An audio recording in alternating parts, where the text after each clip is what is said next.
एक सुबह एक मेहनती किसान नींद से जागा और जंगल की ओर चल पड़ा। उसका इरादा भोजन की तलाश करना था, क्योंकि घर पर खाने के लिए कुछ भी नहीं बचा था। चलते चलते वह घने जंगल के बीचों बीच पहुंच गया। कुछ दूर और चलने के बाद वह अचानक रुक गया। उसने चारों ओर नजरें घुमाईं, पेड़ों को ध्यान से देखा और फिर खुद से बोला, यहाँ तो किसी भी पेड़ पर फल नहीं दिख रहा है, अब मैं क्या खाऊंगा। वह कुछ देर तक गहरी सोच में डूबा रहा। आखिरकार उसने वहां से जाने का फैसला किया और वापस लौटने लगा।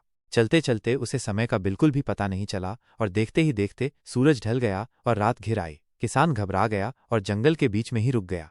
उसने आसमान की ओर देखा और सोचा, अब तो काफी रात हो गई है, इस अंधेरे में मैं क्या करूंगा। इतना कहकर वह धीरे धीरे आगे बढ़ने लगा, लेकिन उसे यह बिल्कुल भी अंदाजा नहीं था कि एक भयानक भूत चुपचाप उसके पीछे आ रहा था। किसान धीरे धीरे जंगल के रास्ते पर आगे बढ़ रहा था और वह भूत साये की तरह उसके ठीक पीछे आ रहा था। कुछ देर बाद किसान को ऐसा महसूस हुआ जैसे कोई उसका पीछा कर रहा है। उसने डरते हुए पीछे मुड़कर देखा और उसकी आंखें फटी की फटी रह गईं। उसने देखा कि सचमुच एक डरावना भूत उसके ठीक पीछे खड़ा है। भूत को देखते ही किसान के पैरों तले जमीन खिसक गई। वो अपनी जान बचाने के लिए तेजी से दौड़ने लगा, लेकिन वह भूत भी कहाँ छोड़ने वाला था। वो भी तेजी से उसके पीछे भागा। भागते भागते कुछ देर बाद किसान को एक पुरानी और सुनसान गुफा दिखाई दी। उसने राहत की सांस ली और भगवान को धन्यवाद दिया कि उसे छिपने की जगह मिल गई। वो थका हारा गुफा के अंदर घुस गया और सोचने लगा कि सुबह होते ही वो घर चला जाएगा। ये सोचते सोचते वो गहरी नींद में सो गया। कहानी के अगले भाग के लिए कृपया चैनल को सब्सक्राइब करें।